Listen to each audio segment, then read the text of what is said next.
You want a fun and ridiculous story? Here's one. A LibreOffice developer's Hotmail account, it's already crazy, has been locked after LibreOffice criticizes Microsoft.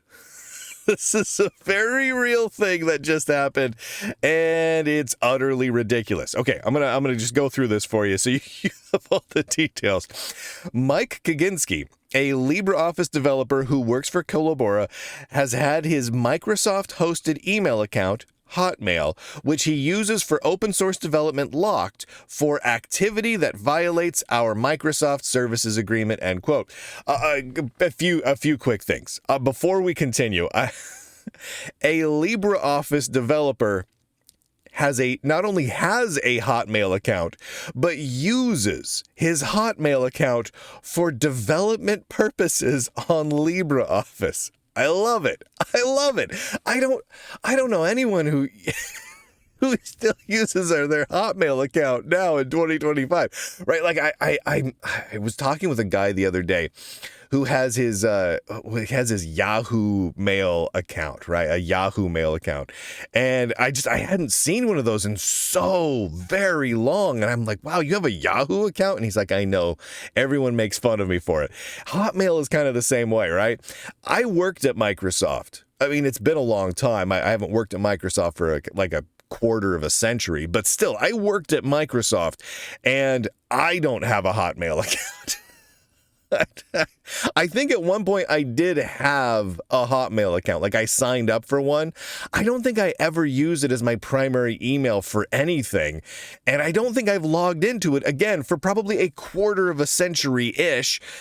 But this guy, a prolific LibreOffice developer who works for Collabora, who is a big sponsor of LibreOffice, has a Hotmail account, and he uses it for his LibreOffice development, for open source development. I mean, I don't know. I feel like that's adorable. That's just funny to me. I'm not dogging on you, Mike Kaginski.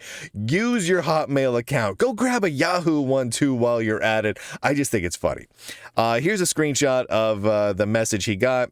Mike Kaginski at hotmail.com. Your account has been locked. We've detected some activity that violates our Microsoft Services Agreement and have locked your account. And then it talks about appealing his account.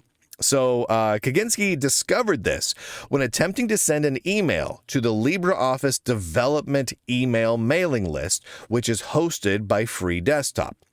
It remains unclear if that specific email, which he did eventually send via a different email address, but it should be noted was rather bland and technical, was the reason for the ban, or if attempting to send the email was simply the first time the ban was noticed by him. Now, here's the email address.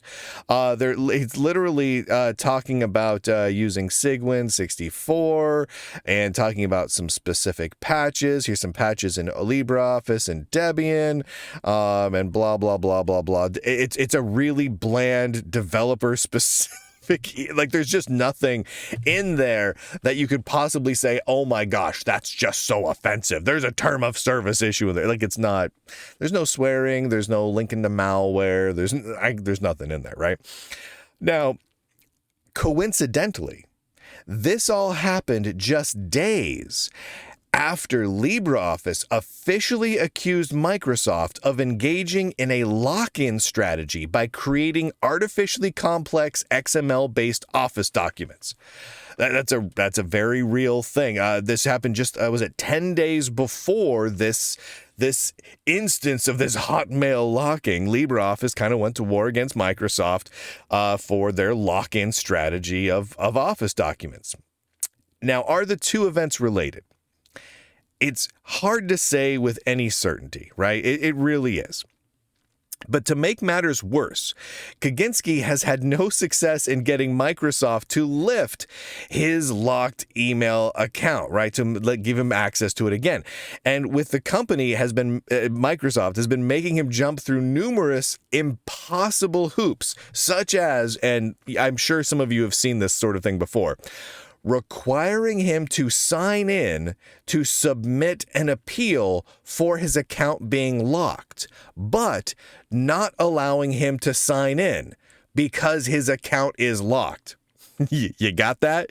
You got to sign in to fix the account you can't sign in with. You got to love it. It's a good catch-22, right? You can't, in order to fix something, you have to do the thing that you can't do. Good job, Microsoft.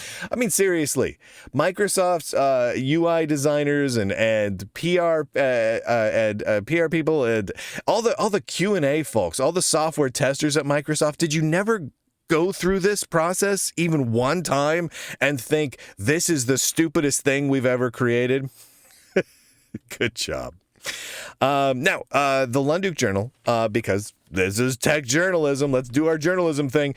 The Lunduke Journal reached out to a contact within Microsoft who made it clear that their group was not aware of the LibreOffice developer's locked Hotmail account, but they were aware of the LibreOffice complaint article regarding artificially complex XML lock-in. And the contact that I reached out to within Microsoft, who I will not identify in any way because that they asked to keep it anonymous, added the following, quote, and wow, that looks bad, end quote.